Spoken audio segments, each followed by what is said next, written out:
नर्मदा पुराण सुनाया मार्कंडेय जी ने धर्मराज युधिष्ठिर को।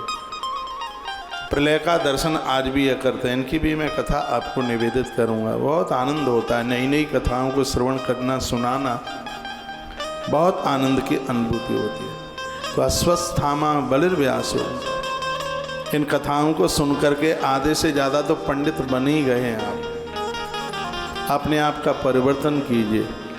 और मैं नहीं कहता आप मेरी पूरी बातें मान लें, लेकिन आपका हृदय जो गवाही दे मानने के लिए, तो वो तो घर वाले के रोकने पर भी मत रुकना, बच्चों के रोकने पर भी मत रुकना, क्योंकि जीवन के अंतिम चरण में सब देहली तक रहेंगे।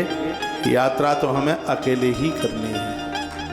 आप 60 साल जीवन दुनियादारी के लिए जी लिए, ये सब अपने कामों में मस्त हैं, किसी को कोई फुर्सत नहीं है, किसी को कोई टाइम नहीं है, किसी को ऑफिस से टाइम नहीं है, किसी को अपनी दुकानदारी से टाइम नहीं है, समय नहीं है किसी को। आप अकेले हैं, सिर्फ आपका धर्म आपके साथ है, सिर्फ आपके पुण्य ही आपके साथ है।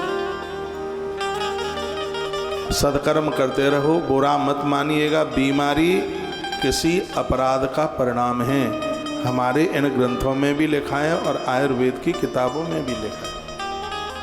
आप कहेंगे हमने तो कोई अपराध किया नहीं है, ध्यान नहीं रहता है, अपराध बहुत हो जाता है। अनभिज्ञता में, अनजान में बहुत अपराध हो जाता है। और ये धर्म सत्कर्म उन अपराधों को समाप्त करने के लिए हमें नित्य करने की जरूरत होती है। कहा जाता है कि बिना अपराध के तो पाँव में कांटा भी नहीं लगता।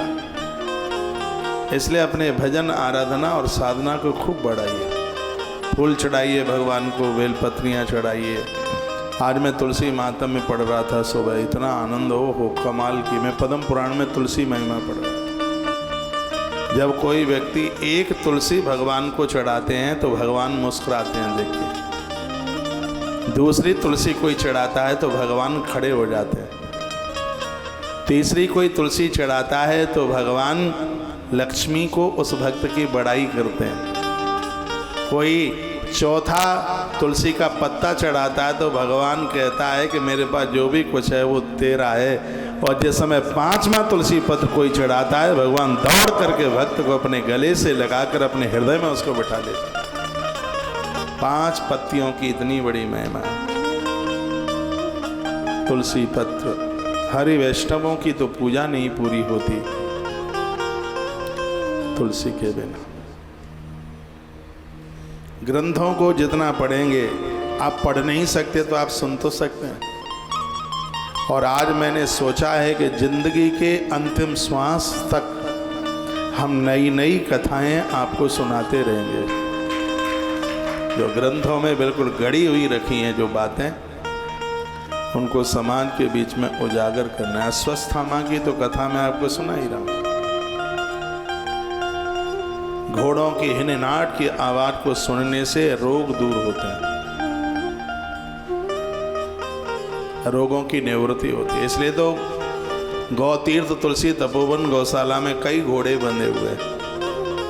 रात्रि को मैं उधर जाता हूँ, उनके साथ थोड़ा खेलते हैं, उनके साथ बड़ा आनंद होता है। फेफड़ा मजबूत होता है टच करने से घोड़े को।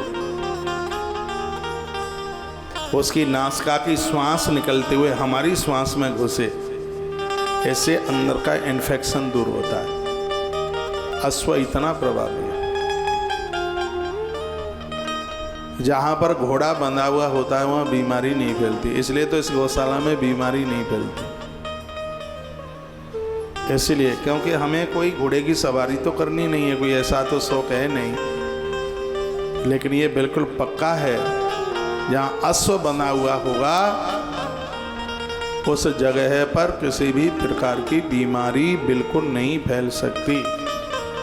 यह उसका प्रभाव है। तो मैं निवेदन कर रहा हूँ, आप मेरी बहुत बातें मानते हैं तो यह भी मान लीजिए, क्या ये 7 नाम लिख लीजिए। अश्वस्थामा बलिर्व्यासो, हनुमांश विभीषणः, कृपाः परशुरामशः, सप्तेता चिरजीवन। ये 7 चिरंजीवी। अश्वस्थामा, बलि, व्यास हनुमान जी, विभीषण जी कृपाचार्य और भगवान परशुराम। सप्तेता चिरजीवन। इन 7 का नाम लेने से काया निरोगी होगी। कोई असाध्य बीमारी होगी ही नहीं। और आनंद की बात है कि इस कलयुग में भी लोग 100 वर्ष की आयु जी के जाएंगे, उम्र जी के जाएंगे। ये महिमा है। पद्म पुराण में इन नामों के महात्म्य का व्याख्यान किया गया है। अब मैं आपको वहीं लौटा करके ला रहा हूँ। इतने आयुध द्रोणाचार्य जी ने भगवान परशुराम जी से लिए। संत जीवन में मिलें, गुरु जीवन में मिलें तो खाली हाथ मत आइए, उनसे प्रसाद लेके आइए। और गुरुजनों से प्रसाद मिलता है समर्पण भाव से, सेवा भाव से, त्याग भाव से। जब त्याग होगा, समर्पण होगा, विनम्रता होगी, तो जो कोई महात्मा कुछ नहीं देगा तो भी हम उसके अधिकारी हो जाएंगे लेने के। इतने विनम्र बन जाइए, गर्दन झुक जाए। हमने आरती में बोला है ना, एक आरती बनाई है हमने आज, और हर कथा में एक आरती बनाते ही हैं। बड़े अच्छे वाक्य हैं इस आरती के। ओम जय हो चिरंजीवा, स्वामी जय हो चिरंजीवा, चारों युग में तुम हो सदा झुके ग्रीवा। सदा ग्रीवा मीन्स गर्दन, कंठ झुकता रहे। और हमारी यह भावना होगी तो महापुरुषों की सर्व संपदा के हम अधिकारी हो जाएंगे। महात्माओं के पास एक सबसे बड़ी शक्ति है, सबसे बड़ी संपत्ति है, वो है मंत्र शक्ति। वो मंत्र शक्ति। आज हमने एक वीडियो डाली है अक्षय तृतीया को लेकर, जहाँ देवराज इंद्र गुरुदेव बृहस्पति के पास में रोए, जाके कहा कि मेरी स्मरण शक्ति खत्म हो गई, मेरी शास्त्र शक्ति खत्म हो गई, मेरी बात शक्ति खत्म हो गई, मेरी मंत्र शक्ति खत्म हो गई। तब गुरुदेव बृहस्पति ने कहा कि तुमने पराई नारी को छुआ है, और जो इनके द्वारा ऐसा कोई घिनौना कार्य हो जाए तो उसकी शास्त्र शक्ति खत्म हो जाती है, तो उसकी बात शक्ति खत्म हो जाती है, तो उसकी स्मरण शक्ति उसकी खत्म हो जाती है। ये वैशाख महात्म्य में अक्षय तृतीया की जो महिमा वर्णित की गई है, उसमें इन बातों का वर्णन किया गया। मैं बहुत बार आग्रह कर चुका हूँ, दुनिया के भोग, काम, वासना एक खाज खुजली की तरह।